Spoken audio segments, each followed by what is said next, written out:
अल्लो अल्लो जीवे मेरा पुत्र साखी। अल्लो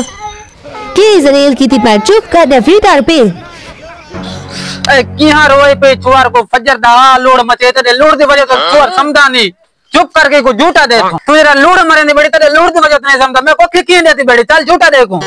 ना शुबादा ना कैंडी मजबूरी समझे मैं जलीलो फोरा बच्चा के बैठो बैठो बैठो ये मरी जे मुख मुंह फिरिया वने